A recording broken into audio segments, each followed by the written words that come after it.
आज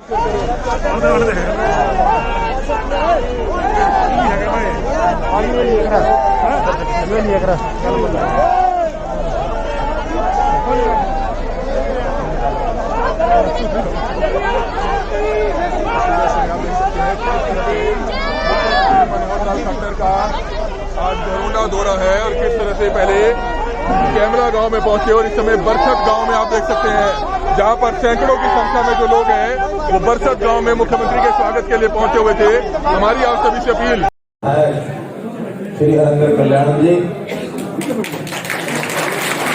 पार्टी के हमारे जिलाध्यक्ष श्री रविंद्र राणा जी,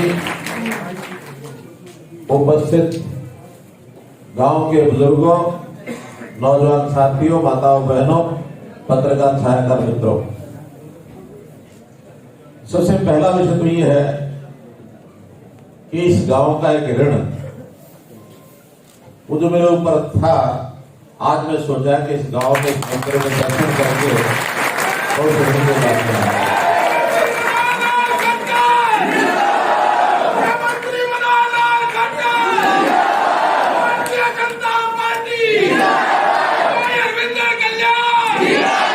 वो जो घटनाक्रम हुआ था मैं उसकी डिटेल में नहीं जाना चाहता। जो हो गया सो हो गया, आगे की सुध लेनी चाहिए। मैं उस समय भी पूरे इलाके के नाते से लोगों को बुलाया था।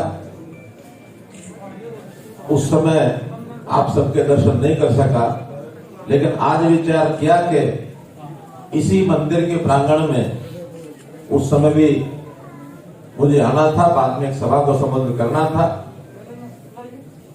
लेकिन आज फिर मौका पा करके कम से कम इतना काम जो आज मंदिर में दर्शन करके बाबा जी के लंगड़े बाबा जी का जो ये मंदिर है तो उनकी समाधि और उस दर्शन को करके और मैं धन्य हुआ हूं। रैली का काम तो बाद में कभी फिर से भी कर लेंगे।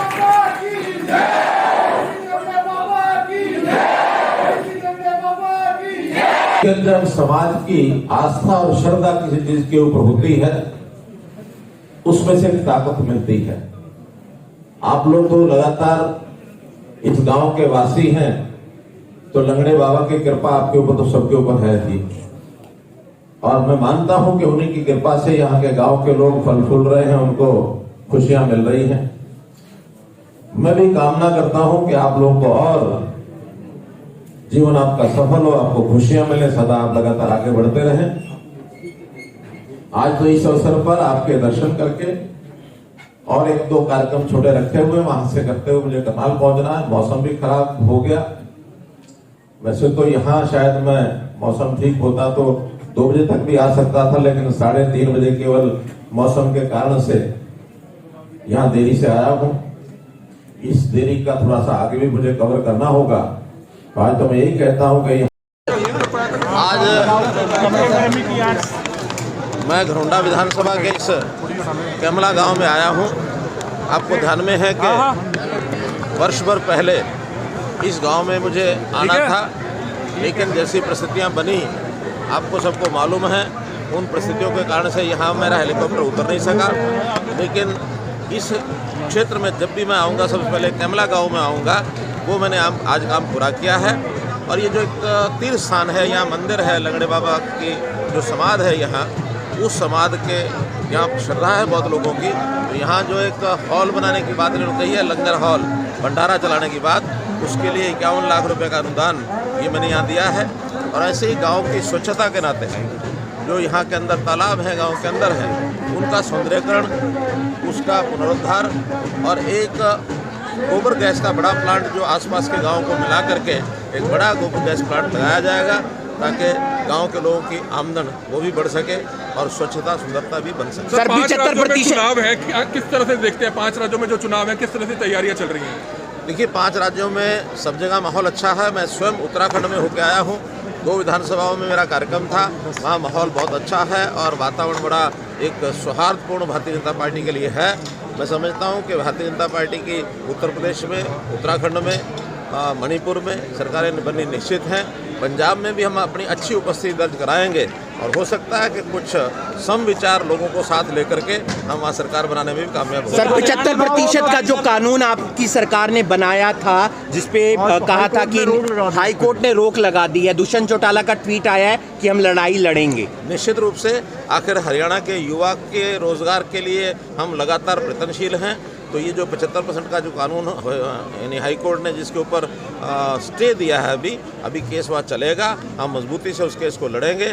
और वैसे ऐसा उदाहरण पहले भी है, जब हमने एक बार पढ़ी लिखी पंचायतों का कानून बनाया था, हाई कोर्ट ने उस पर स्टे लगाया था, उसके विपरीत निर्णय भी दिया था। हम सुप्रीम कोर्ट में जाके और उसको अपहेल्ड करा के लाए थे और वो अपहोल्ड हुआ और बाद में वो लागू हुआ।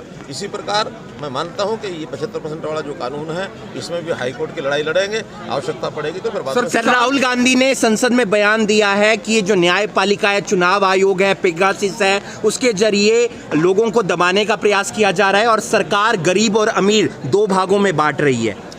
जिस प्रकार का अनुभव कांग्रेस के सरकार के समय आता था, वो सब बातें उनको याद आ रही हैं और वो अपने आप स्वर्ण कर यानी इन बातों का स्मरण करके याद करा रहे हैं कि कांग्रेस के समय क्या क्या होता था। उन्होंने देश में इमरजेंसी लगाई, उन्होंने देश में हर लोकतांत्रिक संस्था का गला घोटा, गरीब को गरीबी से ऊपर उठाया नहीं और हमेशा गरीब गरीब गरीब कहते रहे और गरीब कह करके गरीबी को ख़त्म नहीं किया।